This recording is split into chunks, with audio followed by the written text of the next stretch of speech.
ஹல்லேலூயா. சத்தமாக சொல்லுங்க, ஹல்லேலூயா, ஹல்லேலூயா. இயேசு வாழ்க, மரியே வாழ்க. இயேசுவுக்கு புகழ், இயேசுவுக்கு நன்றி. ஹல்லேலூயா. சத்தம் பத்தாது, இன்னும் கொஞ்சம் சத்தமாக சொல்லலாம். ஹல்லேலூயா. ஒரு பல்லவியை பாடி நாம் ஆண்டவருடைய வார்த்தைக்கு செவி கொடுப்போம். எல்லாருக்கும் தெரிந்த பாடல், என்னோடு சேர்ந்து இணைந்து பாடி நாம் ஆண்டவருடைய வார்த்தைக்கு செவி கொடுக்கலாம். வெளியிலே அங்கங்கே நிற்கிறவர்கள் அரங்கத்துக்குள் வாருங்கள். நாம் ஆண்டவரை போற்றி புகழ்ந்து அவரை வாழ்த்தி மகிமைப்படுத்தலாம். இணைந்து கைகளை தட்டி பாடுவோம். எல்லாருக்கும் தெரிந்த பாடல், என்னோடு சேர்ந்து இணைந்து பாடுவோம். நல்ல கைகளை தட்டி வாய்களை திறந்து இணைந்து பாடுவோம்.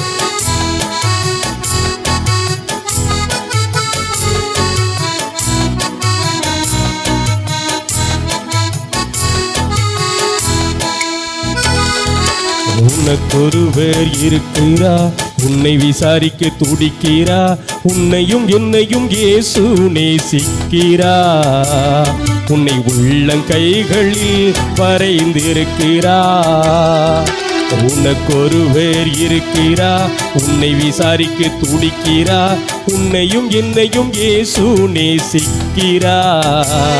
உன்னை உள்ளங்கைகளில் வரைந்திருக்கிறா. உன்னை உள்ளங்கைகளில் வரைந்திருக்கிறா. நல்ல கைகளை தட்டி வாய்களை திறந்து பாடுவோம்.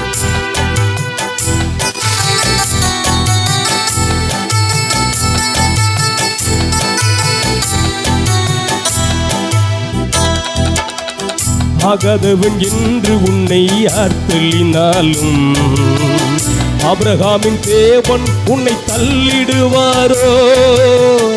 ஆகாதவள் என்று உன்னை யார் தள்ளினாலும் ஆபிரகாமின் தேவன் உன்னை தள்ளிடுவாரோ. தஞ்சம் என்று வருபவரை தள்ளாத நேசரவே, தஞ்சம் என்று வருபவரை தள்ளாத நேசரவே. அஞ்சிடாதே மகனே மகளே என்று உன்னை தேற்றிடவே. உனக்கொருவர் இருக்கிறா, உன்னை விசாரிக்க துடிக்கிறா, உன்னையும் என்னையும் இயேசு நேசிக்கிறா.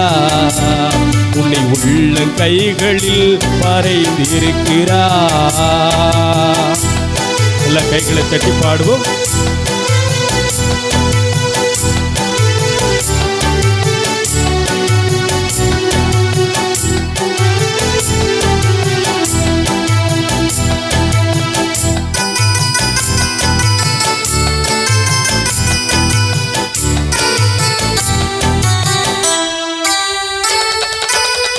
சாதிசனம் மறந்திட்டாலும் மறந்திடாதவே, ஜோதிகளின் பிதாவா இயேசுவானவே. சாதிசனம் மறந்திட்டாலும் மறந்திடாதவே, ஜோதிகளின் பிதாவா இயேசுவானவே. சூழ்நிலைகள் மாறினாலும் இயேசு உன்னை மறப்பதில்லை. சூழ்நிலைகள் மாறினாலும் இயேசு உன்னை மறப்பதில்லை. சிலுவையில் ஜீவன் விடும் நேரத்திலும் வெறுக்கவில்லை. உனக்கொருவர் இருக்கிறா, உன்னை விசாரிக்க துடிக்கிறா, உன்னையும் என்னையும் இயேசு நேசிக்கிறா. உன்னை உள்ளங்கைகளில் வரைந்திருக்கிறா. கைகளை தட்டி இணைந்து பாடுவோம். ஆண்டவர் நம்மை நேசிக்கிற நல்ல தகப்பனாக இருக்கிறார் என்று சொல்லி உணர்வோடு பாடுவோம்.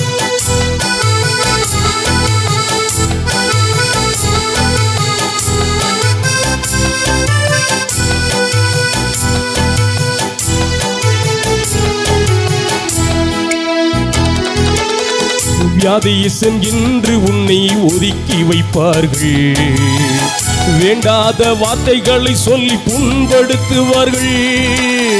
வியாதியீசன் என்று உன்னை ஒதுக்கி வைப்பார்கள். வேண்டாத வார்த்தைகளை சொல்லி புண்படுத்துவார்கள். வாழ்வதா சாவதா என நீ அழுது புலம்பிடுவாய். வாழ்வதா சாவதா என நீ அழுது புலம்பிடுவாய். வாழத்தான் வேண்டும் என்று வியாதியிலே சுகம் தருவி உனக்கு ஒருவர் இருக்கிறா. உன்னை விசாரிக்க துடிக்கிறா. உன்னையும் என்னையும் இயேசு நேசிக்கிறா.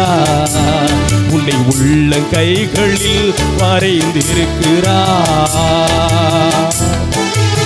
நல்ல கைகளை தட்டி இணைந்து பாடுவோம் மக்களே. இந்த காலையிலே ஆண்டவர் நமக்கு இருக்கிறார். நம் தோல்வியிலே, நம்முடைய பிரச்சனையில, பலவீனத்தில் இருக்கிறார் என உணர்வோடு பாடுவோம்.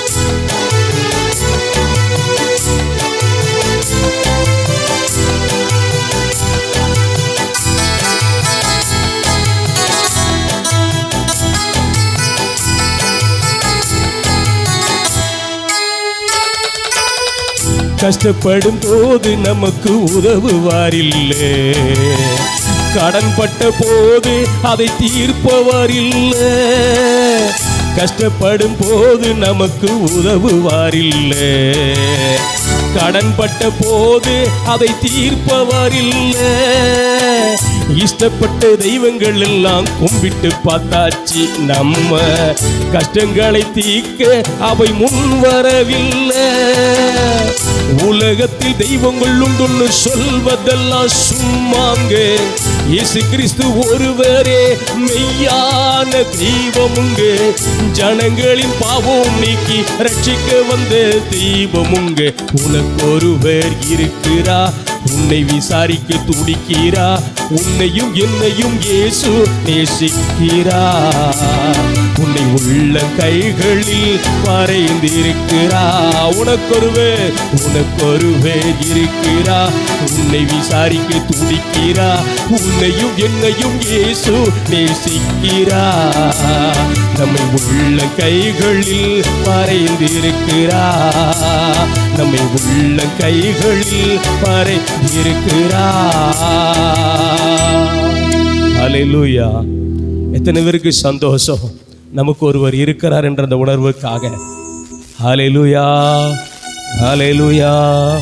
அப்படியே கண்களை மூடி ஒரு திசை நாம் ஜெபிப்போம். ஸ்தோத்திரம் தகப்பனே, உம்மை நன்றி நிறைந்த உள்ளத்தோடு உம்மை நாங்கள் துதிக்கிறோம்.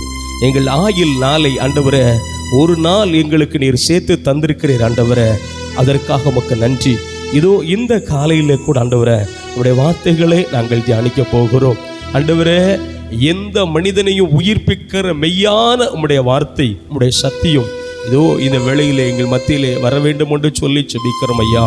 ஆண்டவரே, என்னுடைய நாவு இருதயத்தை உம்முடைய கரத்தில் ஒப்பு கொடுக்கிறோம். தேவ ஆவியானவர் மறைத்து வெளிப்பட வேண்டும் என்று எங்கள் ஆண்டவர் இரட்சகருமாகிய இயேசுவின் நாமத்தில் ஜெபிக்கிறோம். ஜெபங்களும் ஜீவனுள்ள நல்ல பிதாவே. பைபிள் வச்சிருக்கவங்க ஒரு வசனத்தை வாசிக்கலாம். புனித யோவான் எழுதிய நற்செய்தி 8ஆம் அதிகாரம் 34வது இறைவார்த்தையை ஒருவர் சத்தமாய் வாசிக்கலாம். புனித யோவான் எழுதிய நற்செய்தி 8வது அதிகாரம் 34வது இறைவார்த்தையை சத்தமாய் வாசிக்கலாம். அதற்கு இயேசு, பாவம் செய்யும் எவரும் அந்த பாவத்துக்கு அடிமை, அந்த பாவத்துக்கு அடிமை என உறுதியாய் உங்களுக்கு சொல்லுகிறேன் என்று சொன்னார். நேர்மையான சகோதர சகோதரிகளே, பாவம் செய்கிறவன் அவன் பாவத்துக்கு அடிமைப்பட்ட நிலையிலே அவன் இருக்கிறான். அந்த பாவ அடிமைத்தனத்திலே அவன் வாழ்கிறான். ஆகவே அவன் அந்த அடிமைத்தனத்தில் தான் அவன் இருக்கிறான் என்று சொல்லி வேதம் நமக்கு தெளிவாக போதிக்கிறது. அல்லேலூயா. நாம் தொடர்ந்து வாசிக்கிற பொழுது இன்னொரு வசனத்தை வாசிக்கலாம். ரோமியருக்கு எழுதிய திருமுகம் 3ஆம் அதிகாரம் 23வது இறைவார்த்தையை ஒரு சத்தமாய் வாசிக்கலாம். ரோமியருக்கு எழுதிய திருமுகம் 3ஆம் அதிகாரம் 23வது இறைவார்த்தையை வாசிக்கலாம். ஏனெனில் எல்லோருமே பாவம் செய்து கடவுள் கொடுத்த மேன்மையை இழந்து போனார்கள். ஒருவர் 2 பேர் என்று குறிப்பிட்ட நபர்களை இங்கே நமக்கு திருவொழியம் சொல்லவில்லை. திருவொழியம் நமக்கு தெளிவாக போதிக்கிறது. எல்லோருமே பாவம் செய்து கடவுள் கொடுத்த மேன்மையை கடவுள் கொடுத்த சாயலை, கடவுள் கொடுத்த அருளை, கடவுள் கொடுத்த வாழ்வை இழந்தவர்களாக இருக்கிறார்கள் என்று வேதம் நமக்கு போதிக்கிறது. அல்லேலூயா, சத்தமா சொல்லுங்க அல்லேலூயா. அப்படி என்று சொன்னால் ஏன் அவர்கள் நாட்களில் பாவம் செய்தார்கள், ஏன் அந்த அடிமைத்தனத்துக்கு அவர்கள் தள்ளப்பட்டார்கள் என்று சொல்லி நான் பார்க்கிற பொழுது பாருங்க, அதில் நான் வாசிக்கிற பொழுது 1 யோவான் 5ஆம் அதிகாரம் 19வது வசனத்தை வாசிங்க பார்ப்போம். என்ன சொல்றாரு வாசிக்கலாம். 1 யோவான் 5ஆம் அதிகாரம் 19வது இறைவார்த்தையை வாசிங்க பார்ப்போம்.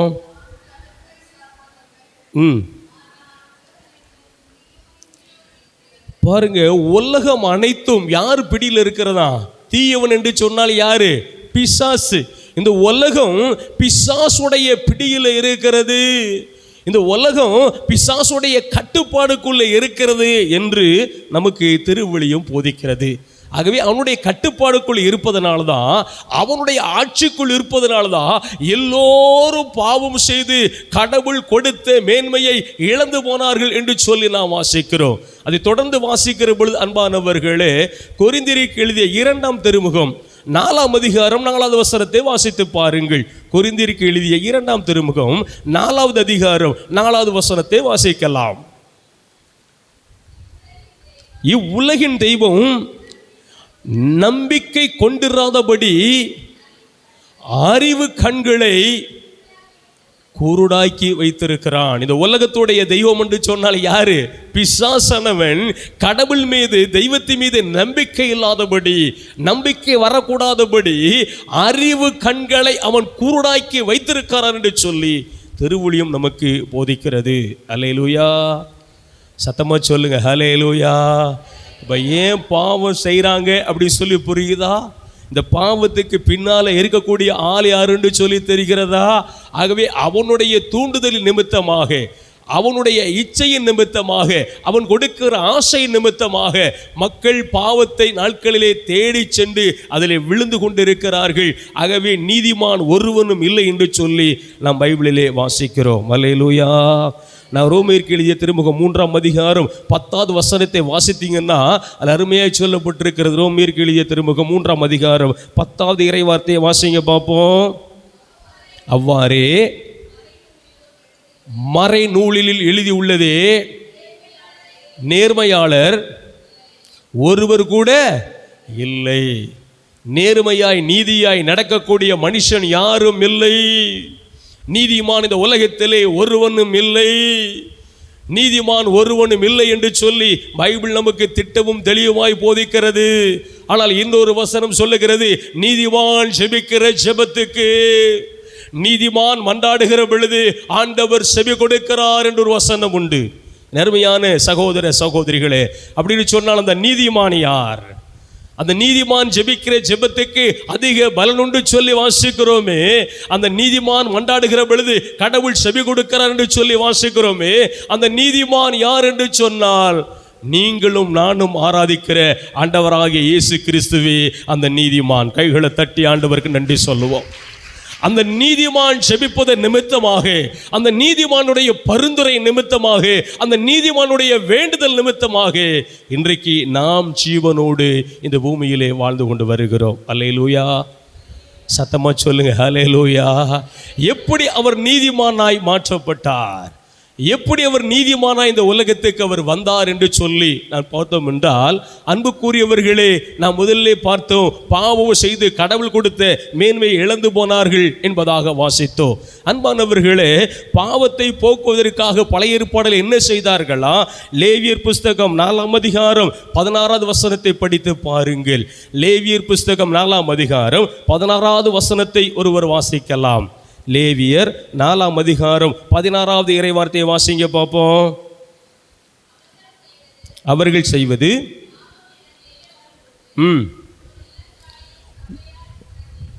பாருங்க, ஒரு இளங்காலையை சபையார் சந்திப்பு கூடாரத்துக்கு கொண்டு வந்து பாவம் போக்கும் பழியாக கொண்டு வர வேண்டும்.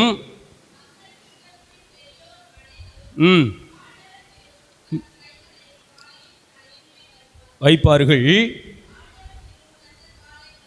நல்லா கவனிங்க. பழைய ஏற்பாடு காலத்தில் ஒருத்தன் பாவம் செஞ்சுட்டான் அப்படின்னு சொன்னா, பாவத்தில் விழுந்துட்டான்னு சொன்னா, ஒரு காலை கொண்டு வரப்பட்டு அது சபையார் முன்வதிலாக அந்த காலை மேல் அந்த பாவங்களை சுமத்தப்பட்டு அந்த காலை அடித்து கொல்லப்படும், அந்த இரத்தம் சிந்தப்படும். இது பழைய ஏற்பாடு காலத்தில் ஒவ்வொரு மனிதர்களுக்கும் அவருடைய தகுதிக்கு ஏற்றபடி, அவருடைய பொறுப்புக்கு ஏற்றபடி பள்ளிகள் கொடுக்கப்பட்டது என்று சொல்லி திருவிழியம் நமக்கு கற்றுக் கொடுக்கிறது. பழைய ஏற்பாடு காலங்களிலே காளைகளை அவர்கள் பலியிட்டார்கள். அதை நாம் தொடர்ந்து படித்து பார்க்கிற பொழுது என்ன சொல்றாரு பாருங்க. அதே லேவியர் ஆகமத்தை நம்ம வாசிக்கிற பொழுது, லேவியர்ல 17ஆம் அதிகாரம் 16வது வசனத்தை வாசிங்க பார்ப்போம். 17ஆம் அதிகாரம் 11வது வசனத்தை வாசிங்க. என்ன சொல்றாருன்னு வாசிக்கலாம். லேவியர் 17:11.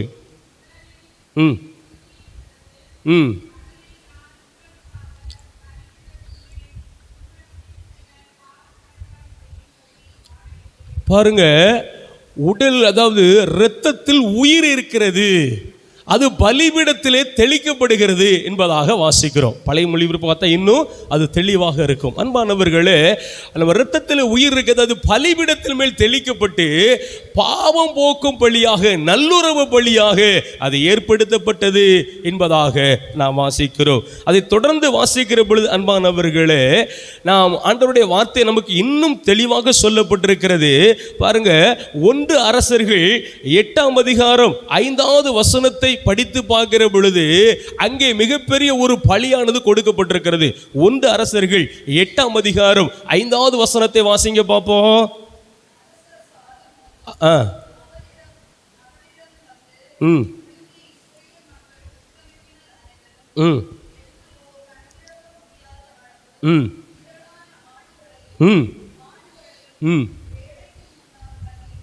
பாருங்க என்ன செஞ்சாங்க பார்த்தீங்களா? அவன் சாலமோன் மன்னனுக்கு முன்னால அந்த மக்களுடைய எண்ணிக்கைக்கு ஏற்றபடி என்ன பண்ணாங்களாம், அங்கே ஆடுகளும் காளைகளும் பலியிடப்பட்டது, திரளானது. அப்ப இதை குறித்து இந்த வேதத்தை அறிகிற அறிவாளர்கள், ஆய்வாளர்கள் என்ன சொல்லுகிறார் என்று சொன்னால், ஏறத்தாழ 1,40,000 ஆடுகள் பலியிடப்பட்டிருந்தது, 20,000 காளைகள் பலியிடப்பட்டிருக்கிறது என்று நாம் நாட்களிலே சரித்திர ஆய்வாளர்கள் சொல்லுகிறார்கள். அவ்வளவு பலிகள் அங்கே செலுத்தப்பட்டிருந்தது, அவ்வளவு இரத்தம் சிந்தப்பட்டிருந்தது. ஆகவே பாவம் போக்கும் பலியாக, ஆண்டவரோடு இணைக்கின்ற பலியாக நாட்களிலே அது செய்யப்பட்டு இருக்கிறது என்று வேதம் நமக்கு தெளிவாக போதிக்கிறது. அல்லேலூயா, சத்தமா சொல்லுங்க ஹல்லேலூயா, ஹல்லேலூயா. இது பழைய ஏற்பாட்டிலே சொல்லப்பட்டிருக்கிற பலி, பாவம் போக்கும் பலியாக, நல்லுறவு பலியாக, ஒப்புரவாக்கும் பலியாக நாட்களிலே செய்யப்பட்டிருந்தது. ஆனால் புதிய ஏற்பாட்டிலே வாழ்ந்து கொண்டிருக்கிற நமக்கு, புதிய ஏற்பாட்டிலே ஜீவிக்கிற நமக்கு என்ன பலி கொடுக்கப்பட்டிருக்கிறது தெரியுமா? வசனத்தை வாசிக்கலாம். பேதுருக்கு எழுதிய முதல் திருமுகம் 1ஆம் அதிகாரம் 18-19 இறைவார்த்தையை வாசியுங்கள். பேதுருக்கு எழுதிய முதல் திருமுகம் 1ஆம் அதிகாரம் 18-19 இறைவார்த்தையை வாசிக்க கேட்போம். வழி வழியாக வந்த வீணான நடத்தையிலிருந்து உங்களை விடுவிக்க கொடுக்கப்பட்ட விலை என்னதென்று உங்களுக்கு தெரியுமா? அது பொன்றும் வெள்ளியும் போன்று அழிவுக்கு உட்பட்டது அல்ல, மாறாக மாசு மறுவற்ற ஆட்டுக்குட்டியை போன்று கிறிஸ்துவின் விலை மதிப்புள்ள இரத்தமாகும். கைகளை தட்டி ஆண்டவருக்கு நன்றி சொல்லுங்க. நெருமையான சகோதர சகோதரிகளே, ஆண்டவர் நம்மை மீட்டிருக்கிறார். ஆண்டவர் நமக்கு நாட்களிலே பலியாய் நாட்களிலே அவர் வந்திருக்கிறார். ஆகவே வெள்ளியும் பொண்ணும் அல்ல, அதையெல்லாம் நம்ம சேகரிக்க முடியும். வெண்ணை விட, வெள்ளியை விட, பொன்னை விட இயேசுவுடைய இரத்தம் பிரதான இரத்தம். இயேசுவுடைய இரத்தத்தில் வல்லமை உண்டு. ஆகவே இயேசுவுடைய இரத்தம் இந்த பூமியிலே சிந்தப்பட்டிருக்கிறது. அது ஆட்டுக்குட்டியுடைய இரத்தம் அல்ல, காளையின் இரத்தம் அல்ல, கோழியின் இரத்தம் அல்ல, இயேசுவுடைய பரிசுத்த இரத்தம். கரங்களை தட்டி ஆண்டவருக்கு நன்றி சொல்லுங்க. அந்த பரிசுத்த இரத்தத்தை சிந்தி ஆண்டவர் உங்களையும் என்னையும் அவர் மீட்டிருக்கிறார். அவர் விலை கிரயமாய் கொடுத்திருக்கிறார். ஆகவே அவருடைய இரத்தத்தாலே நாம் மீட்கப்பட்டிருக்கிறோம். ஹல்லேலூயா, சத்தமா சொல்லுங்க ஹல்லேலூயா. அவருடைய இரத்தத்தால் நாம் மீட்கப்பட்டிருக்கிறோம். இரத்தத்தால் நாம் விலை கொடுத்து வாங்கப்பட்டிருக்கிறோம். அன்பானவர்களே, இயேசுவுடைய இரத்தம் நம்மை மீட்குகிற இரத்தமாக இருக்கிறது. ஆகவேதான் பிசாசால் பிடிக்கப்பட்டவர் இடத்திலே போய் நீ என்னெல்லாமோ சொல்லி பாருங்க, என்னென்ன சொல்ல முடியுமோ எல்லாத்தையும் சொல்லி பாருங்க, அது ஆடாது, அது ஓடாது. ஆனால் இயேசுவின் இரத்தம் என்று சொல்லுங்கள்.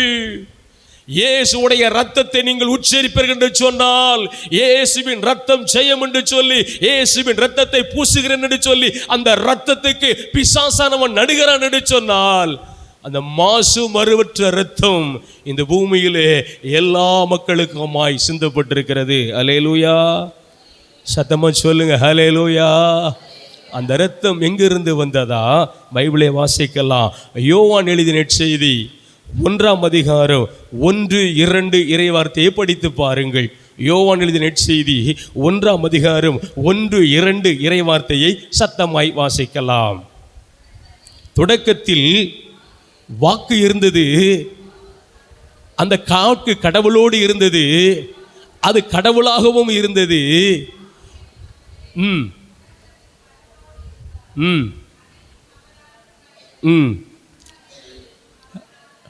நல்ல கவனிங்க.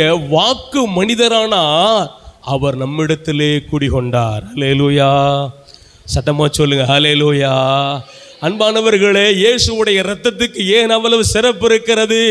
இயேசுவுடைய இரத்தத்துக்கு ஏன் அவ்வளவு வல்லமை இருக்கிறது? இயேசுவுடைய இரத்தம் அற்புதமானது என்று இன்றைக்கு பிரசங்கித்து கொண்டிருக்கார் என்று சொன்னால், வார்த்தையாக இருந்த தேவன் மனித அவதாரம் எடுத்து இந்த பூமியிலே நாட்களில் அவர் வந்தார். அவர் இயேசு கிறிஸ்து என்ற பெயரிலே அந்த மாசு மறுவற்ற இரத்தம் இந்த பூமிக்கு வந்தது. ஹல்லேலூயா, சத்தமா சொல்லுங்க ஹல்லேலூயா. நாம் இந்த உலகத்தில் இருக்கிறோம்.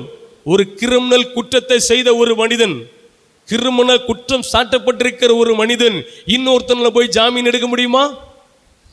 அவன் கிரிமினல் குற்றம் சாட்டப்பட்டிருக்கிறான், அதில் அவன் பிடிக்கப்பட்டிருக்கிறான். அவன் போய் ஒருத்தன் ஜாமீன் கொடுத்து கூட்டிகிட்டு வர முடியுமா? உலக சட்டம் சொல்லுகிறது முடியாதுன்னு சொல்லி. ஆனால் இந்த உலகத்தில் இருக்க எல்லாரும் பாவம் செஞ்சுட்டாங்க, நீதிமான் யாரும் இல்லை என்று சொல்லி நாம் பைபிள்ல வாசிக்க ஆரம்பித்தோம். ஆகவே மாசு மறுவற்ற கிரிமினல் குற்றம் சாட்டப்படாத பாவம் இல்லாத ஒருவர் இந்த பூமிக்கு வேண்டும், குற்றம் இல்லாதவர் இந்த பூமிக்கு ஒருவர் வேண்டும். ஆகவே ஆண்டவராகிய கடவுள் இயேசு என்ற பெயரிலே இந்த மாசு மறுவற்ற இரத்தத்தை இந்த பூமிக்கு அனுப்பினார். ஹல்லேலூயா, சத்தமா சொல்லுங்க ஹல்லேலூயா. அவருடைய இரத்தம் இந்த பூமியிலே சிந்தப்பட்டது, அவருடைய இரத்தம் இந்த பூமியிலே கொட்டப்பட்டது.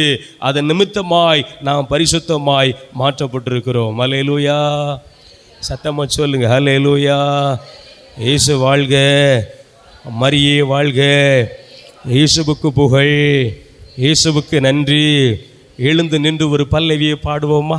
எல்லாரும் எழுந்து நின்று என்னோடு சேர்ந்து இணைந்து ஒரு பல்லவியை பாடுவோம். இயேசு கிறிஸ்துவின் அன்பு என்று மாறாதது என்று சொல்லி பாடுவோம். போர் பிட்டில் அந்த பாட்டு இருக்கிறது. ஆகவே இந்த வேளையில் என்னோடு இணைந்து ஒரு பழைய பாடல் கைகளை தட்டி இணைந்து பாடுவோம். இயேசு கிறிஸ்துவின் அன்பு என்றும் மாறாதது, இயேசு கிறிஸ்துவின் மாறா கிருபை என்றும் குறையாதது, இயேசு கிறிஸ்துவின் மாறா கிருபை என்றும் குறையாதது. கைதட்டி பாடுங்க. இயேசு கிறிஸ்துவின் அன்பு என்றும் மாறாதது, இயேசு கிறிஸ்துவின் மாறா கிருபை என்றும் குறையாதது. பாவி என்றுன்னை அவர் தள்ளவே மாட்டார், அவளாய் உன்னை இயேசு அழைக்கிறாரே. பாவி என்றுன்னை அவர் தள்ளவே மாட்டார். அவளாய் உன்னை இயேசு அழைக்கிறாரே. தயங்கிடாதே, தாவி ஓடிவா, தந்தை இயேசுவை சொந்தம் கொள்ளவா. தயங்கிடாதே, தாவி ஓடிவா, தந்தை இயேசுவை சொந்தம் கொள்ளவா. இயேசு கிறிஸ்துவின் அன்பு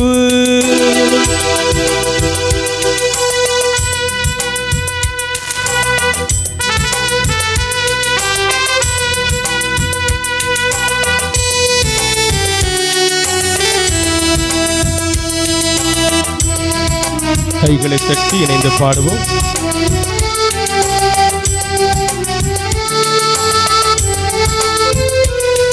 உன் மீறுதலுக்காய் இயேசு காயங்கள் பட்டார். உன் அக்கிரமங்களுக்காய் அவர் நொறுக்கப்பட்டார். உன் மீறுதலுக்காய் இயேசு காயங்கள் பட்டார். உன் அக்கிரமங்களுக்காய் அவர் நொறுக்கப்பட்டார். உனக்காகவே ஆடிகள் பட்டார். உன்னை உயர்த்து தன்னை தாழ்த்தினார். உனக்காகவே அடிகள் பட்டார். உன்னை உயர்த்து தன்னை தாழ்த்தினார். இயேசு கிறிஸ்துவின் அன்பு என்றும் மாறாதது. இயேசு கிறிஸ்துவின் மாறக் கிருபை என்றும் குறையாதது. நல்ல கைகளை தட்டி இணைந்து பாடுவோம்.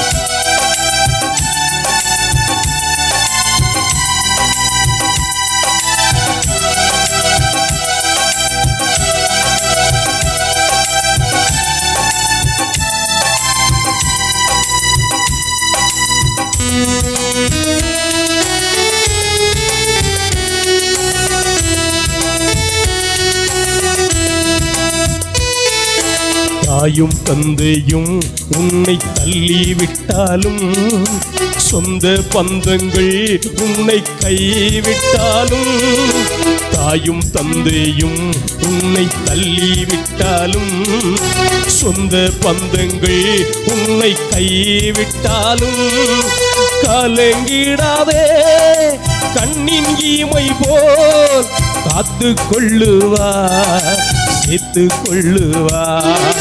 கலங்கிடாதே, கண்ணின் ஈமை போல் காத்து கொள்ளுவார், சேர்த்து கொள்ளுவார்.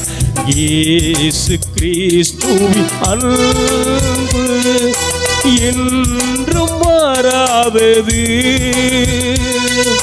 இயேசு கிறிஸ்துவின் மாறக் கிருபை என்றும் குறையாதது. பாவி என்றுன்னை அவர் தள்ளவே மாட்டார். அவளாய் உன்னை இயேசு அழைக்கிறாரே. சொல்லுங்க, பாவி என்றுன்னை அவர் தள்ளவே மாட்டார். அவளாய் உன்னை இயேசு அழைக்கிறாரே. தயங்கிடாதே, தாவி ஓடிவா, தந்தை இயேசுவை சொந்தம் கொள்ளவா. தயங்கிடாதே, தாவி ஓடிவா, தந்தை இயேசுவை சொந்தம் கொள்ளவா.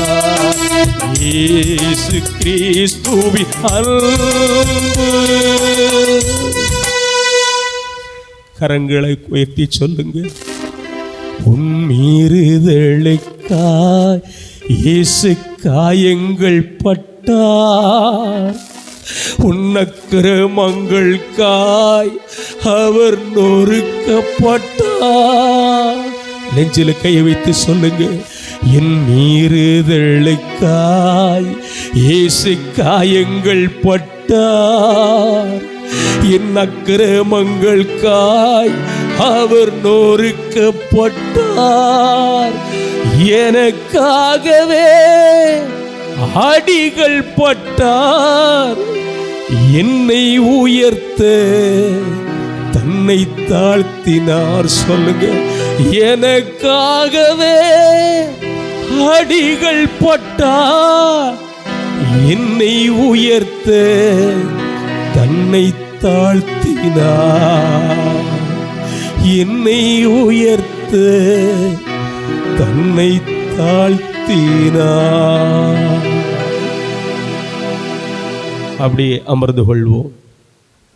நறுமையான சகோதர சகோதரிகளே, ஆண்டவர் நமக்காக அடிக்கப்பட்டார். நமக்காக அவருடைய இரத்தம் இந்த பூமியிலே சிந்தப்பட்டது. இயேசுவையுடைய சரித்திரத்தை ஆய்வு செய்த சரித்திர ஆய்வாளர்கள் சொல்லுகிறார்கள், ஒரு பட்டாளமே இயேசுவை அடித்ததா? ஒரு பட்டாளமே, ஒரு மிலிட்ரியே இயேசுவை அடித்தார்கள். சங்கீதக்கார தாவீது ராஜா சொல்லுகிற பொழுது சொல்லுகிறார், உழவன் தன் நிலத்தை உழுவது போல், ஒரு உழவன் தன்னுடைய நிலத்தை எப்படி களைப்பை வைத்து உழுவானோ அதே போல் அவருடைய உடம்பிலே அடிபடாத இடமில்லை. அவருடைய உடம்பு முழுவதும் அடிபட்டு, அவர் உடம்பு முழுவதுமாய் குற்றுயிராய் நாட்களில் அடிக்கப்பட்டு, கடைசி சொட்டு ரத்தம் வரை இந்த பூமியிலே இயேசு சிந்தினார் என்று நாம் திருவிழியத்திலே வாசிக்கிறோம். அல்லேலூயா, சத்தமா சொல்லுங்க, அல்லேலூயா. இயேசுடைய இரத்தம் அன்பானவர்களே நம்மை மீட்க வல்லதாக இருக்கிறது. வசனத்தை வாசிக்கலாம். 1 யோவான் 1ஆம் அதிகாரம் 7வது வசனத்தை நாம் மீண்டும் ஒரு முறை வாசிப்போம். 1 யோவான் அதில் 7, 8 இறைவார்த்தையை படித்து பாருங்கள். 1 யோவான் 7ஆம் அதிகாரம் 7, 8 இறைவார்த்தையை சத்தமாய் வாசிக்கலாம். அவர் ஒளியில் இருப்பது போல் நாம் ஒளியில் நடப்போமானால் ஒருவரோடு ஒருவர் நட்புறவு கொண்டிருப்போம். மேலும் அவர் மகனாகிய இயேசுவின் இரத்தம் எல்லா பாவங்களிலிருந்தும் நம்மை தூய்மைப்படுத்தும். கைகளை தட்டி ஆண்டவருக்கு நன்றி சொல்லுவோம். நம் ஆண்டவர் ஒளியாக இருக்கிறார். அவரோடு நாம் இணைந்திருப்போம் என்று சொன்னால் நாம் நாளிலே ஒளியோடு இணைந்திருப்போம். அவரோடு நான் நட்பு கொள்ளும் என்று சொன்னால் நம்ம சுத்திருப்போடு நல்ல உறவில் இருப்போம். மேலும் அவருடைய மகனாகிய தேவகுமாரனுடைய மகனாகிய இயேசுவின் இரத்தம் எல்லா பாவங்களிலிருந்து நம்மை விடுவிக்க வல்லதாக இருக்கிறது. ஹல்லேலூயா, சத்தமா சொல்லுங்க, ஹல்லேலூயா. எல்லா பாவங்களிலிருந்து விடுவிக்க வல்லதாக இருக்கிறது. எல்லா பாவங்களிலிருந்து நம்மை மீட்க வல்லதாக இருக்கிறது. அன்பானவர்களே, இது குறித்து ஒரு போதகர் போதித்து கொண்டிருந்த பொழுது அங்கே இருந்த ஒரு நபர், அவர் கடவுளை அறியாதவர், அப்படிப்பட்ட ஒரு நபர் சொன்னாரு, இயேசுடைய இரத்தம் எல்லா பாவங்களையும் நீக்கும் என்று சொல்லுகிறீர்களே, அது எப்படி அது நீக்குகிறது என்று சொல்லி ஒரு கேள்வி கேட்டார். பக்கத்தில் ஒரு குளம் இருந்தது. அந்த வாலிபனை அந்த போதகர் அழைத்து சென்று ஒரு கல்லை எடுத்து அந்த குளத்துக்குள்ளே போடு என்று சொன்னார். உடனே அந்த நபர் போட்டார். இப்போ கல் என்ன ஆகிவிட்டது என்று சொன்னார். கல் கீழே நாட்களிலே தாழ்ந்து போய்விட்டது என்று சொன்னார். கல் கண்ணுக்கு தெரியவில்லை என்று சொன்னார். அடுத்த ஆள் என்ன செஞ்சார், அந்த போதகர் கொஞ்சம் தள்ளி போயிட்டு ஒரு பெரிய கல்லை எடுத்து அந்த குளத்துக்குள்ளே போடு என்று சொன்னார். அவனும் ஒரு பெரிய கல்லை எடுத்து அந்த குளத்துக்குள்ளே போட்டான். இப்பொழுது என்ன ஆயிற்று என்று சொல்லி கேட்டார். அந்த பெரிய கல்லும் அந்த தண்ணிக்குள்ளே முழுகி போயிற்று என்று சொன்னார். அப்பொழுது அந்த போதகர் அவரை பார்த்து சொன்னார், நீ சின்ன பாவம் செய்தாலும் சரி, பெரிய பாவம் செய்தாலும் சரி, இயேசுவுக்குள் வருகிற பொழுது அவன் புதிய மனுஷனாகுகிறான். கைகளை தட்டி ஆண்டவருக்கு நன்றி சொல்லுங்க. அவன் புதிய படைப்பாய் மாறுகிறான். பழையவது எல்லாவற்றையும் ஒளிந்து போனது என்று சொல்லி அவனுக்கு சத்தியத்தை போதித்தார். ஹல்லேலூயா, சத்தமா சொல்லுங்க, ஹல்லேலூயா. அப்படி சில நம்ம நினைத்து கொண்டிருக்கலாம், ஐயோ நான் இவ்வளவு பெரிய பாவத்தை செஞ்சுட்டேனே, இவ்வளவு பெரிய துரோகத்தை செஞ்சுட்டேனே, இவ்வளவு பெரிய அநியாயத்தை செஞ்சுட்டேனே, ஆண்டவரின் பாவங்களை மன்னிப்பாரா, ஆண்டவர் எனக்கு விடுதலை கொடுப்பாரா என்று சொல்லி ஒருவேளை அதை குறித்தே நாட்களிலே நீங்கள் எண்ணிக்கொண்டிருக்கலாம். அன்பானவர்களே, பிசாசுடைய தந்திரம் என்ன தெரியுமா?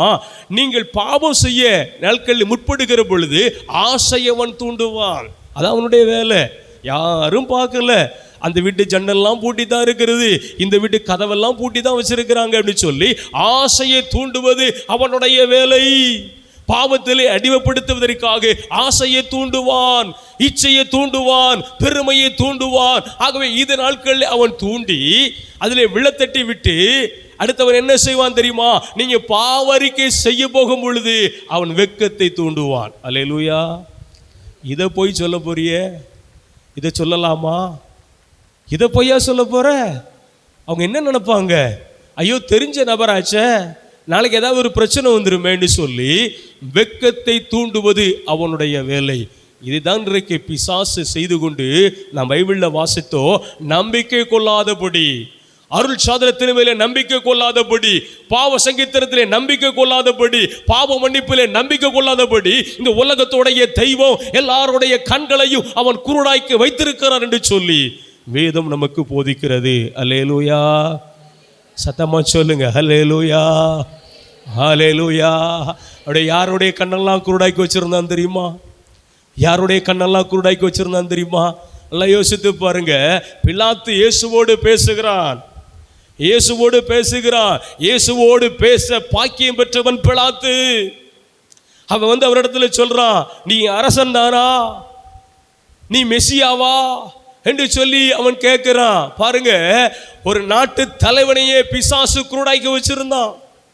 அது மட்டுமல்ல, யூத மத தலைவர்கள் அவர்கள் பைபிளை குடித்து இயேசு மெசியா வருவார் என்று சொல்லி பறைசாற்றியவர்கள், மக்களுக்கு சட்டத்தை குறித்து போதித்தவர்கள், மோசையுடைய சட்டத்தை குறித்து 10 கற்பனைகள் குறித்து போதித்தவர்கள், எல்லாவற்றையும் பழைய ஏற்பாட்டை கரைத்து குடித்தவர்கள், அவருடைய கண்களும் மறைக்கப்பட்டு இருந்தது என்று சொல்லி நாம் திருவிழியத்திலே வாசிக்கிறோம்.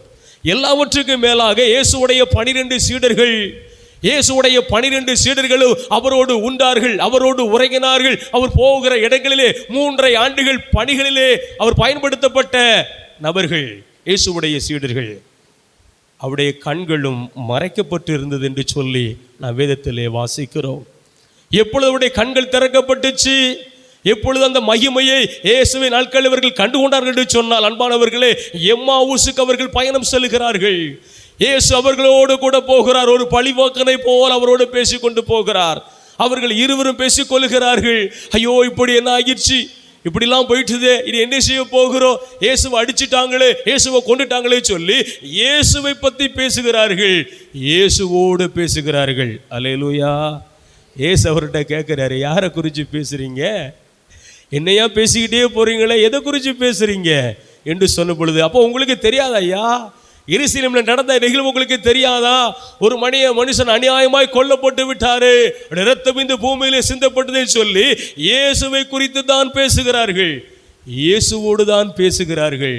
ஆனால் இயேசு யார் என்று சொல்லி அவர்கள் கண்கள் தெரியாதபடி மறைக்கப்பட்டு இருந்தது என்று சொல்லி நாம் திருவிழியத்திலே வாசிக்கிறோம். அல்லேலூயா.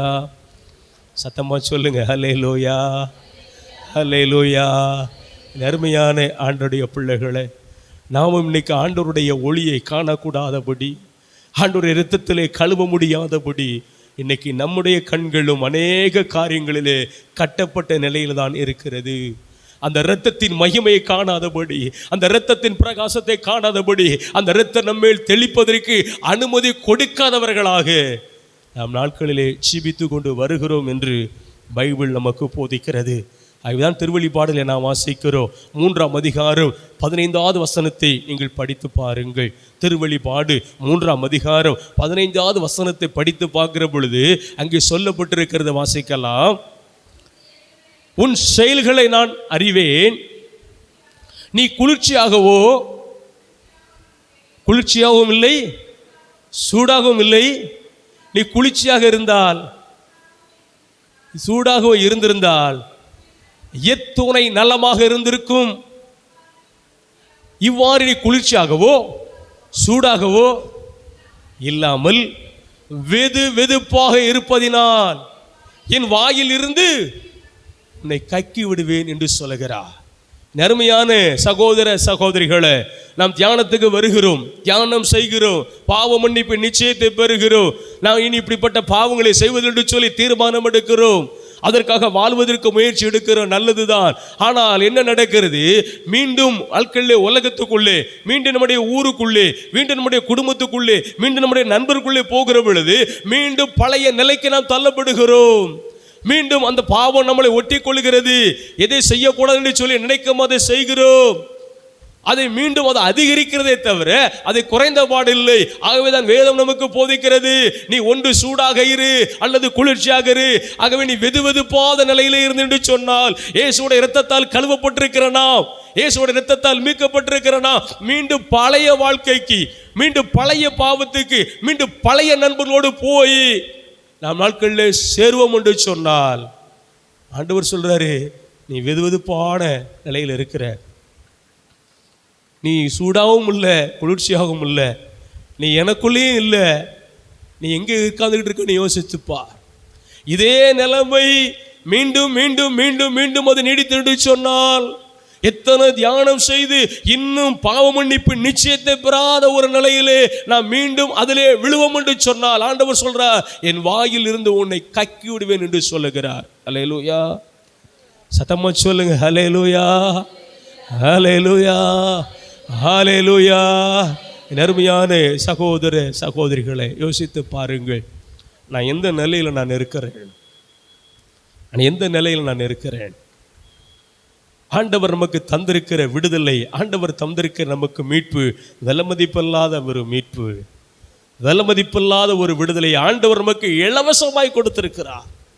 இலவசமாக இந்த மீட்பு, இந்த பாவ மன்னிப்பு இலவசமாய் ஆண்டவர் தந்திருக்கிறார். இயேசுவுடைய பெயரை உச்சரித்து, ஆண்டவரே நான் பாவி என்று சொல்லி ஏற்றுக்கொள்கிற எந்த மதத்தை சார்ந்தவராக இருந்தாலும் சரி, எந்த மார்க்கத்தை சார்ந்தவராக இருந்தாலும் சரி, எந்த குலத்தையோ எந்த கோத்திரத்தை சார்ந்தவங்க யாராக இருந்தாலும் சரி, இயேசுவே என்னை மன்னியும் என்று சொல்லி ஒரு மனிதன் அவரிடத்தில் திரும்பி வந்தால் அவர் மன்னிக்க வல்லவராக இருக்கிறார். அல்லேலூயா, சத்தமா சொல்லுங்க, அல்லேலூயா. லூக்கா எழுதின நற்செய்தி 13ஆம் அதிகாரம் அதில் 13 இருந்து படித்து பாருங்கள். புனித லூக்கா எழுதின நற்செய்தி 13ஆம் அதிகாரம் 13, 14, 15 இறை வார்த்தையை படித்து பாருங்கள். சத்தமாய் வாசிக்கலாம். நல்லா கவனிங்க. அதில் முன்னிருந்து வாசிச்சோம் அப்படின்னு சொன்னால், அங்கே ஒரு மூதாட்டி இருக்கிறார். இயேசு தொழுகை கூடத்திலே பேசி கொண்டிருக்கிறார். அது அங்கு இங்குமாய் நடந்து கொண்டிருக்கிறாள். விடுதலையாக்காத ஒரு நிலையிலே, கூன் விழுந்த நிலையிலே அந்த பெண் அங்கும் இங்குமாய் நடந்து கொண்டிருக்கிறார். இயேசு அதை கவனித்தார். கவனித்து என்ன செய்கிறாரு? அவளை கூப்பிடுறார், பக்கத்தில் வான்னு சொல்லி அழைக்கிறார். அழைத்து தன் காயப்பட்ட கரத்தை அப்பெண் மேல் வைக்கிறார். அல்லேலூயா, சத்தமா சொல்லுங்க, ஹல்லேலூயா. அந்த கைமே மேலே வைத்தவுடன் என்ன நடக்கிறது? அன்பானவர்களே, அந்த கூனி நிமிர முடியாமல் இருந்த ஒரு பெண் அவள் நிமிர்ந்து நடக்க ஆரம்பித்தாள். ஹல்லேலூயா, சத்தமா சொல்லுங்க, ஹல்லேலூயா. அவ எங்க போயிருந்தா? எங்க இருக்கா? எங்க இருக்கா? தொழுகை கூடத்தில் இருக்கா. அங்கே போதனெல்லாம் கொடுக்கப்படுது. பெரிய பெரிய பிரசங்கமாரெல்லாம் வந்து பிரசங்கம் பண்றாங்க. பெரிய பெரிய அறிஞர்கள்லாம் வந்து பிரசங்கம் பண்றாங்க. அவங்க யாரை பத்தி பேசுறாங்க? கடவுளை குறித்து, கடவுளுடைய மீட்பை குறித்து, கடவுளுடைய விடுதலை குறித்தான் பேசிக்கிறாங்க. ஆனா அவள் சுகமில்லாத நிலையிலே அங்கே இருந்தாள். அவ ஆலயத்துக்கு வர்றா, ஆண்டவரை வழிபடுறா, எல்லாம் நடக்குது, பிரசங்கம்லாம் கேட்கப்படுது. இவ்வளவு பிரசங்கத்தை கேட்டாச்சு, எல்லாம் முடிஞ்சிருச்சு. ஆனால் விடுதலை கொடுக்க யாராலும் முடியவில்லை, மீட்பு கொடுக்க யாராலும் முடியவில்லை. எத்தனையோ பேர்கள் வந்து போதனை பண்ணாங்க, நல்லா பாடினாங்க, எல்லாம் செஞ்சாங்க. ஆனால் அவள் பாவ வாழ்வில் இருந்து, அவளுடைய உடல்நிலை பிரச்சனை இருந்து அவளை விடுவிக்க யாராலும் முடியவில்லை. இயேசு அந்த பெண்ணுக்கு விடுதலை கொடுத்தார். அல்லேலூயா. எத்தனை வருஷமா நாட்களில் விடுதலை இல்லாமல் இருந்தா தெரியுமா? 18 ஆண்டுகளாய் யாரு பிடியில் இருந்தான்னு சொல்லப்பட்டிருக்குது. வாசிங்க. 18 வருஷமா யாரு பிடியில் இருந்தாளா? தீயாவின் என்னது? பிசாசு. அவ எங்க வந்தா? கோயிலுக்கு தான் வர்றா, ஆண்டவரை வழிபட தான் வர்றா, பிரசங்க கேட்க தான் வர்றா. யாரு பிடியில் இருந்தாளாம்? பிசாசுடைய பிடியிலே அவள் இருந்தால் என்று வேதம் நமக்கு போதிக்கிறது. பிசாசுடைய கட்டுக்களில் இருந்த அந்த பெண்ணுக்கு இயேசு விடுதலை கொடுத்தார். கைகளை தட்டி ஆண்டவருக்கு நன்றி சொல்லுங்க. நல்ல கைகளை தட்டி ஆண்டவருக்கு நன்றி சொல்லுங்க. நெருமையான சகோதர சகோதரிகளே, அவள் விடுதலையின் அனுபவத்தை பெற்று விட்டாள். இயேசுடைய இரத்தத்தால் அவள் மீட்கப்பட்டு விட்டாள், விடுதலையாக்கப்பட்டு விட்டாள். ஆகவே அங்கே இருந்தவர்களாம் என்ன நடந்தது தெரியுமா? பெரிய சந்தோஷம், ரொம்ப பெரிய மகிழ்ச்சி. எவ்வளவு ஒரு நடக்க முடியாதவ அவன் நடந்துட்டாளேன்னு சொல்லி எல்லாரும் ஆச்சரியப்பட்டாங்களா? எல்லாரும் சந்தோஷப்பட்டாங்களா? அதுதான் இல்லை, அதுதான் இல்லை. அங்கே இருக்கவங்க என்ன சொன்னாங்க தெரியுமா? இந்த நாளில் சுகம் பெறால, சுகம் பெறதுக்கு வேற ஒரு நாள் இருக்கிறதே என்றுதான் அங்கே இருக்கவர்கள் குற்றம் கண்டுபிடித்தார்களே தவிர, அங்கே இருக்கவர்கள் குறை கண்டுபிடித்தார்களே தவிர, அங்கே இருக்கவர்கள் பழி சுமத்தினார்களே தவிர, தலை நிமிர முடியாத ஒரு பெண் இயேசுடைய போதனையை கேட்டு இயேசுடைய தொடுதல் நிமித்தமாக அவள் விடுதலையாக்கப்பட்டாள் என்று சொல்லி சந்தோஷப்பட்டவ ஒருத்தன் கூட அங்கே இல்லை. ஒரு மனுஷன் அந்த இடத்துல இல்லை. சந்தோஷப்பட்டவன் யாரும் இல்லை. நெருமையான சகோதர சகோதரிகளே, இயேசுடைய வார்த்தையை நீங்கள் கேட்பீர் என்று சொன்னால், இயேசுடைய வார்த்தையை நீங்கள் செவி கொடுப்பீர் என்று சொன்னால், அவருடைய இரத்தத்தால் நீங்கள் மீட்கப்படுவீர் என்று சொன்னால், நீங்க தலை குனிஞ்சு வாழ மாட்டீங்க. கைகளை தட்டி ஆண்டவருக்கு நன்றி சொல்லுங்க. நீங்க தலை குனிஞ்சு வாழ மாட்டீங்க, நீங்க தலை நிமிர்ந்து வாழ ஆரம்பிச்சிருவீங்க. அல்லேலூயா.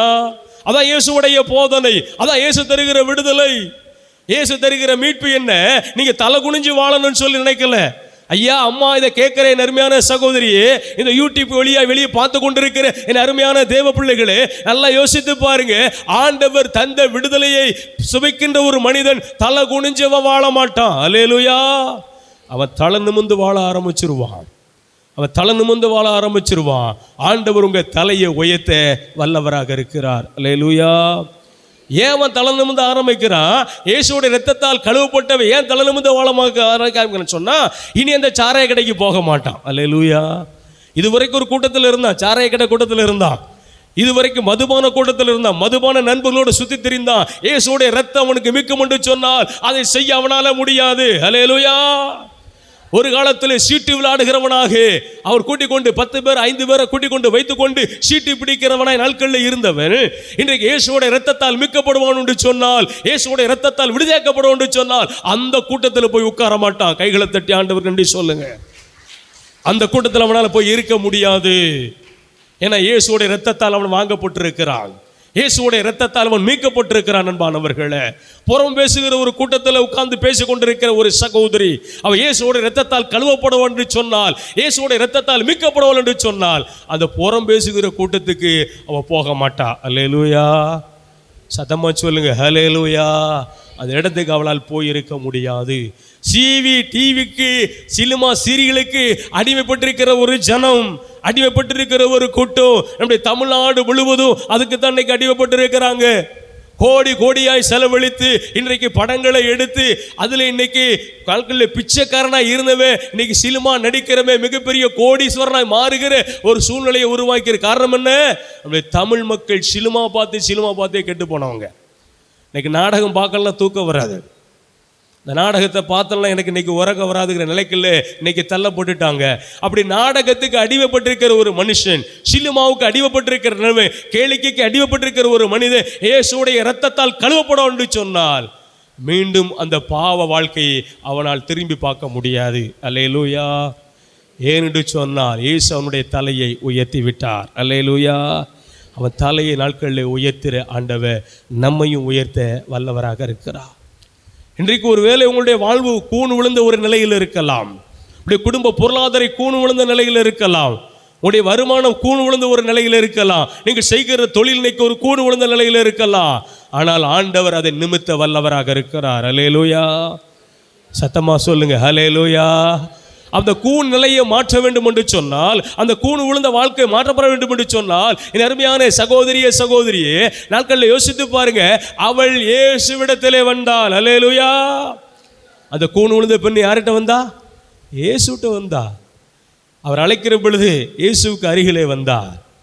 இயேசுடைய பரிசுத்த கரம் தொடுவதற்கு அவள் நாட்களிலே தன்னை விட்டு கொடுத்தாள். அவள் அற்புதத்தை பெற்றுக்கொண்டாள். இதை கேட்டுக்கொண்டிருக்கிற அருமையான சகோதர சகோதரிகளை, இயேசுவிடத்தில் எத்தனை பேர் நம்ம இன்னைக்கு கொண்டு வந்திருக்கிறோம் யோசித்து பாருங்க. இங்கே இருக்கிறவங்க ஒரு 50 பேர் இருக்கிற மாதிரி தெரியுது. 50 பேர் ஒரு வாரத்துக்கு அல்லது ஒரு மாசத்துக்கு அல்ல, ஒரு வருஷத்துக்கு ஒருத்தரை கொண்டு வந்தா கூட எத்தனை மாறி இருக்கும்? இந்த 50 எத்தனையா மாறி இருக்கும்? எத்தனையா மாறி இருக்கும்? ஒரு வருஷத்துக்கு ஒரு ஆளை கொண்டு வந்தா 100 பேரா மாறி இருக்கும். அல்லேலூயா. அந்த 100 பேர் வருஷத்துக்கு ஒருத்தரை கொண்டு வந்தா எவ்வளோ மாறி இருக்கும்? சத்தமா சொல்லுங்க. ஒரு ஆத்மாவை நான் சொந்தமாக்கி இருக்கிறேனா? ஒரு ஆத்மாவை ஆண்டவருக்குள்ள கொண்டு வந்திருக்கிறேனா? ஒரு ஆத்மாவை இயேசுவோட இரத்தத்தால் கழுவப்படுவதற்கு நான் முழங்கால் போட்டு செபித்திருக்கிறேனா? ஆண்டவர் உங்களிடத்தில் எதிர்பார்க்கிறது அந்த ஒன்றே ஒன்றுதான். இயேசுடைய இரத்தம் இலவசமாய் கொட்டப்பட்டிருக்கிறது. அதை மதிப்பில்லாதவர்கள், அதை குறித்து உணர்வில்லாமல் ஜனங்கள் இருளுளே வாழிக் கொண்டிருக்கிறார்கள், பாவத்திலே விழுந்து கொண்டிருக்கிறார்கள். அவர்களை மீட்க, அவர்களை விடுதலையாக்க இயேசுடைய இரத்தத்தால் கழுவப்பட்டவர்கள், கிரிமினல் குற்றங்களில் இருந்து விடுதலையாக்கப்பட்டவர்கள். நீங்கள் இன்னைக்கு ஒரு ஜாமீன் கொடுத்து வெளியில கூட்டிட்டு வர முடியும். அதுதான் நீங்க செய்யக்கூடிய மீட்பு, அதுதான் நீங்க செய்யக்கூடிய விடுதலை. அதை செய்யத்தான் ஆண்டவர் உங்களை என்னை அழைச்சி வச்சிருக்கிறாரு. அதை செய்வதற்கு தான் இன்னைக்கு எல்லாரும் சேர்ந்து பிரயாசப்படுகிறோம். அதை செய்வதற்கு தான் நம்ம முயற்சி எடுக்கிறோம். இதுல பெருமை பேசுறதுக்கு ஒண்ணுமல்ல. சேவியர் பரலோகத்துக்கு கூட்டிட்டு போக முடியாது, எந்த மனிதனும் பரலோகத்துக்கு கூட்டிட்டு போக முடியாது. ஆனால் நீங்கள் இயேசுவே அவர்களுக்கு கொடுத்து என்று சொன்னால், இயேசுடைய மீட்பு தருகிற வார்த்தையை கொடுத்து என்று சொன்னால், இயேசுடைய இரத்தத்தை அவர்களுக்கு நாட்களிலே தொடும்படி, அது நாட்களிலே கழுவும்படி அவர்களை அழைத்தவர்கள் என்று சொன்னால், அந்த ஆத்மா விண்ணுலகுக்கு செல்லும். அல்லேலூயா. சத்தமா சொல்லுங்க. அல்லேலூயா, அல்லேலூயா, அல்லேலூயா. ஒரு வசனத்தை நாம் வாசிக்கலாம். எபிரேயருக்கு எழுதப்பட்ட திருமுகம் 9ஆம் அதிகாரம் 12வது இறைவார்த்தையை படித்து பாருங்கள். எபிரேயர் 9ஆம் அதிகாரம் 12வது வசனத்தை படித்து பாருங்கள். சத்தமாய் வாசியுங்கள். எபிரேயர் ஆபோர் எலியாய் படைக்கப்பட்ட இரத்தம், வெள்ளாட்டு கிடாய்கள், பாருங்க, வெள்ளாட்டு கிடையாது, ஆட்டுக்குடிய ரத்தம் எல்லாம் இல்லை. அவருடைய சொந்த ரத்தமே. அவர் ஒரே ஒரு முறை தூயகத்துக்குள் சென்று எக்காலத்துக்கும் என அதை படைத்து நமக்கு என்றும் உள்ள மீட்பை பெற்றுக் கொடுத்தார். கைகளை தட்டி ஆண்டவருக்கு நன்றி சொல்லுங்க. நான் உங்களுக்கு சொன்ன பழைய ஏற்பாடு காலத்தில் ஆட்டுக்கிடாய்கள் இரத்தம், காளைகளுடைய இரத்தம் சிந்தப்பட்டது, பலியிடப்பட்டது. ஆயிரக்கணக்கான லட்சக்கணக்கான நாட்களில் உயிர்கள் அங்கே பலியிடப்பட்டது என்று சொல்லி நாம் பழைய ஏற்பாடில் வாசித்தோம். ஆனால் புதிய ஏற்பாடில் வந்திருக்கிற ஆண்டவராக இயேசு கிறிஸ்து ஒரே ஒரு முறை திருவுளத்துக்கு சென்று அந்த தந்தையுடைய திருவுளத்தை நிறைவேற்றுவதற்காக தன்னையே தகன பலியாய் அடைய வெல்லமதிப்பொல்லாத இரத்தத்தை இந்த பூமியில் அவர் சிந்தினார். ஆகவே அவர் நம்மை விலை கொடுத்து வாங்கியிருக்கிறார். அல்லேலூயா. பக்கத்தில் உங்களை பார்த்து கையை பிடிச்சி முகத்தை பார்த்து சொல்லுங்க. கையை பிடிச்சி முகத்தை பார்த்து சொல்லுங்க. நீங்கள் கையை பிடிச்சி முகத்தை பார்த்து சொல்லுங்க. இன்னைக்கு அது 4 நாள் அங்கே இருக்கிறோம். முகத்தை பார்த்து சொல்லுங்க. நீங்கள் விலை கொடுத்து வாங்கப்பட்டிருக்கிறீங்க. அந்த விலைக்கரை என்ன தெரியுமா? இயேசுடைய இரத்தம்.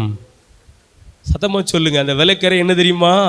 இங்கே சொல்கிறதுக்கே நம்ம யோசிக்கிறோமே, பக்கத்தில் இருக்கிறவங்கள்ட்டையே யோசிக்கிறோமே, வெளியில் எங்கே போய் சொல்ல போகிறோம்? யாருக்கு போய் போதிக்க போகிறோம்? ஆனால் திருப்பலியில், ஒவ்வொரு திருப்பலியில் நம்ம சொல்கிறோம், ஆண்டவரே தேவரே நீர் வருகிறவளுமும் உம்முடைய வார்த்தையை சொல்லுங்க, உம்முடைய வார்த்தையை, உம்முடைய உயிர்ப்பை, உம்முடைய உயிர்ப்பை. திருப்பலியில் நம்ம அடிக்கே சொல்லக்கூடிய வார்த்தை தான். பக்கத்தில் இருக்கவங்கள பார்த்து கேளுங்க, பக்கத்தில் இருக்கவங்கள பார்த்து சொல்லுங்க, இந்த வார்த்தையை சொன்னோமான்னு சொல்லி கேளுங்க, கேட்டு பாருங்க. ஒவ்வொரு திருப்பலி ஆராதனை போது சொல்கிறோம், ஆண்டவரே தேவரே நீ வரும் பொழுது உடைய உயிர்ப்பை நான் ஐக்கிய உடைய உயிர்ப்பை சரி எடுத்து சொல்கிறேன்னு சொல்கிறோம். யாருக்கு சொன்னோம்? யாருக்காவது சொல்லியிருக்கிறோமா?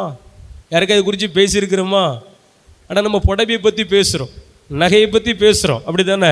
அந்த கடைக்கு போ, அங்கே போ, அங்கே போ, இதெல்லாம் நம்ம சொல்கிறோம். உயிர்ப்பை இயேசு கிறிஸ்துடைய ரத்தம் சிந்தப்பட்டது. இயேசுடைய ரத்தத்தால் நம்ம மீட்கப்பட்டிருக்கிறோம். அவர் உயிர்த்தெழுந்திருக்கிறார், அவர் பரலோகம் சென்றிருக்கிறார், மீண்டும் வருவார் என்ற சத்தியத்தை ஒவ்வொரு திருப்பலி ஆராதனை அதை நம்ம நினைவுபடுத்துகிறது. நாமும் அதை வாயிலே உச்சரிக்கிறோம், வாழ்க்கையிலே இல்லாதவர்களாய் காணப்படுகிறோம். அதில் 22வது வசனத்தை வாசிங்க பார்ப்போம். அதே அதிகாரத்தில் 22வது வசனம் வாசிங்க பார்ப்போம். ம் ம் ம் இரத்தம் சிந்திதல் இன்றி பாவ மன்னிப்பு இல்லை. கைகளை தட்டி ஆண்டவருக்கு நன்றி சொல்லுங்க. இரத்தம் சிந்தாம பாவ மன்னிப்பு இல்லை. இரத்தம் சிந்தாம பாவ மன்னிப்பு இந்த பூமியில் கிடையாது. ஆகவே தான் மாசு மறுவற்ற அவருடைய இரத்தம் இந்த பூமியிலே சிந்தப்பட்டது. அது வழியாக தான் நாம் மீட்பு பெற்றோம். அது வழியாக தான் நாம் விடுதலை பெறுகிறோம். ஆகவே அவருடைய இரத்தம் இந்த பூமியில் எல்லா மக்களுக்காக, இன்னும் வருகிற எல்லா தலைமுறைக்காய் அது சிந்தப்பட்டிருக்கிறது. அவர்களுக்கு இயேசுவை அறிவிக்க ஆண்டவர் உங்களையும் என்னையும் தெரிந்து கொண்டார். அல்லேலூயா. எல்லாரும் எழுந்து நிற்போமா? எழுந்து நின்று நாம் செபிக்க போகிறோம். எல்லாரும் எழுந்து நிற்போம். எழுந்து நின்று நாம் செபிக்கலாம். எல்லாரும் எழுந்து நின்று இந்த பல்லவியோடு இணைந்து பாடுவோம். நல்லம் தரும் மருத்துவரே, தெய்வீக வல்லவரே. பாடுங்க. நல்லம் தரும் மருத்துவரே, தெய்வீக வல்லவரே. ஒரு சொல் போதுமையா, நான் குணமாக வேண்டுமையா. சொல்லுங்க. ஒரு சொல் போதுமையா, நான் குணமாக வேண்டுமையா. ஒரு வார்த்தை சொல்லும் நான் சுகம் பெறுவேன். ஒரு வார்த்தை சொல்லும் நான் சுகம் பெறுவேன். நல்லம் தரும் மருத்துவரே, தெய்வீக வல்லவரே. கை தட்டி பாடுவோம். நல்லம் தரும் மருத்துவரே, தெய்வீக வல்லவரே. கைகளை தட்டி வாய்களை திறந்து இணைந்து பாடி ஜெபிக்கலாம்.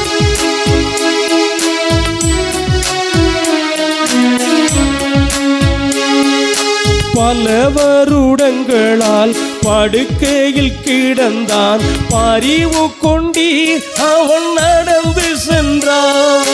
பல வருடங்களால் படுக்கையில் கிடந்தான், பரிவு கொண்டீர் அவன் நடந்து சென்றான். இது அதிசயம், இது அற்புதம், இப்போவும் மாற்றல் ஆகுமே. ஒரு வார்த்தை சொல்லும் நான் சுகம் பெறுவே. ஒரு வார்த்தை சொல்லும் நான் சுகம் பெறுவே. நலம் தரும் மருத்துவரே, தெய்வீக வல்லவரே. சொல்லுங்க மக்களே. நலம் தரும் மருத்துவரே. மக்களை பாடணும், எல்லாரும் சேர்ந்து பாடுங்க. தெய்வீக வல்லவரே. கைகளை தட்டி வாய்களை திறந்து இணைந்து பாடலாம்.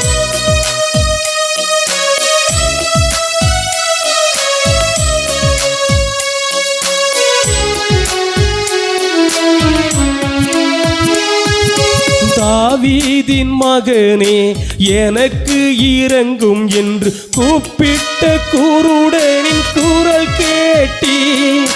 தாவீதின் மகனே எனக்கு இரங்கும் என்று கூப்பிட்ட குருடனின் குரல் கேட்டி. ஐயா ஒளி தந்து சுகமளித்தீ, அவன் ஊரெல்லாம் உம்மை புகழ்ந்தார். ஐயா ஒளி தந்து சுகமளித்தீ, அவன் ஊரெல்லாம் உம்மை புகழ்ந்தார். ஒரு வார்த்தை சொல்லும் நான் சுகம் பெறுவேன். ஒரு வார்த்தை சொல்லும் நான் சுகம் பெறுவேன். நலம் தரும் மருத்துவரே. எல்லாரும் பாடலாம். தெய்வீக வல்லவரே, தரும் மருத்துவரே, தெய்வீக வல்லவரே. ஒரு சொல் போதுமையா, நான் சுகமாக வேண்டுமையா. ஒரு சொல் போதுமையா, நான் சுகமாக வேண்டுமையா. ஒரு வார்த்தை சொல்லும் நான் சுகம் பெறுவேன். ஒரு வார்த்தை சொல்லும் நான் சுகம் பெறுவேன். ஒரு வார்த்தை சொல்லும் நான் சுகம் பெறுவேன். கண்களை மூடி கரங்களை குவித்து, ஆண்டவரே என்னை விடுதலையாக்கும்னு சொல்லி கேளுங்க. ஆண்டவரே, இன்னும் ஆண்டவரே சில பாவ உணர்வுகள், பாவத்தை தூண்டுகிற காரியங்கள் நான் அறிக்கையிட்ட பொழுதும் ஆண்டவரே எனக்குள்ளே மீண்டும் மீண்டும் மீண்டும் மீண்டுமா இப்படிப்பட்ட செயல்கள் ஆண்டவரே வந்து கொண்டிருக்கிறது. இரத்தத்தால் நான் விடுதலையாக்கப்படணும். வாய் திறந்து சொல்லுங்க மக்களை. நீங்க தான் ஜெபிக்கணும், நீங்க தான் ஜெபிக்கணும். இயேசுவே உம்முடைய இரத்தத்தால் என்னை கழுவும்னு சொல்லி நீங்க தான் கேட்கணும், நீங்க தான் கேட்கணும், நீங்க தான் கேட்கணும், நீங்க தான் கேட்கணும். வாய் திறந்து நீங்க கேளுங்க, நீங்க கேளுங்க. இயேசு என்ற பெயரை சொல்லுங்க, இயேசு என்ற பெயரை சொல்லி மன்றாடுங்க. அவருடைய இரத்தம் இந்த பூமியிலே சிந்தப்பட்டது. அவர் பிதாவுடைய வலது பக்கத்தில் அமர்ந்து தன் காயங்களை காட்டி பிதாவிடத்தில் பரிந்து பேசுகிறார். இந்த ஜனங்களுக்காக தான் நடிக்கப்பட்டேனே, இந்த ஜனங்களுக்காக தான் நொறுக்கப்பட்டேனே, இந்த ஜனங்களுக்காக நான் குத்தப்பட்டேனே, இந்த ஜனங்களுக்காய் குத்துவராக ஆனானே. பிதாவே மன்னியும் என்று சொல்லுகிறார், பிதாவே மன்னியும் என்று சொல்லுகிறார். அந்த நீதிமான் பரிந்து பேசுகிறார், அந்த நீதிமான் பரிந்து பேசுகிறார். அதன் நிமித்தமாக நாம் ஜீவனோடு இருக்கிறோம். வாய்களை திறந்து இன்னும் கொஞ்சம் சத்தமா ஜெபிக்கலாமே, இன்னும் கொஞ்சம் சத்தமா ஜெபிக்கலாமே, இன்னும் கொஞ்சம் சத்தமா. இன்னும் என்னை பலப்படுத்துங்க, இன்னும் எனக்கு கிருபை தாங்க, இன்னும் ஆண்டவரே என்னை உயர்த்துங்க. இயேசுவே, இயேசுவே இடத்திலே வந்திருக்கிறேன் ஆண்டவரே. என் கூண் விழுந்த வாழ்க்கையை, என் கூண் விழுந்த வாழ்க்கையை ஆண்டவரே நிமித்துங்க, என் கூண் விழுந்த வாழ்க்கையை நிமித்துங்க. என் குடும்பம் இன்னைக்கு கூண் விழுந்து இருக்கிறது, என் குடும்பம் இன்னைக்கு கடன் பரச்சல இருக்கிறது, என் குடும்பம் இன்னைக்கு தத்தளித்துக் கொண்டு இருக்கிறது, திருமண தடைகளோடு இருக்கிற என் கூண் விழுந்த வாழ்க்கையை சரி செய்யும், சரி செய்யும் ஆண்டவரே, சரி செய்யும் ஆண்டவரே. உம்முடைய அண்டையிலே வந்து நான் சேர்ந்திருக்கிறேன், உம் அருகிலே வந்து நிற்கிறேன் ஆண்டவரே. உம்முடைய ஆணி வாய்ந்த கரம் என் மேலே படட்டும், உம்முடைய தழும்புள்ள கரம் என் மேல் படட்டும் ஆண்டவரே. என் உடல்ல காணப்படுகிற எல்லா வியாதிகளும் இயேசுவின் நாமத்தில், இயேசுவின் ரத்தத்தில் ஒரு பரிபூர்ண விடுதலையை இந்த நாட்களில் பெற்றுக்கொண்டேன். உம்முடைய கரத்தில் எங்களை தாழ்த்தி தருகிறோம். காத்துக்கொள்ளுங்க, வழி நடத்துங்க. துதி கன மகிமை எல்லாம் நமக்கு செலுத்துகிறோம். இயேசுவின் நாமத்தில் ஜெபிக்கிறோம் பிதாவே, ஆமென்.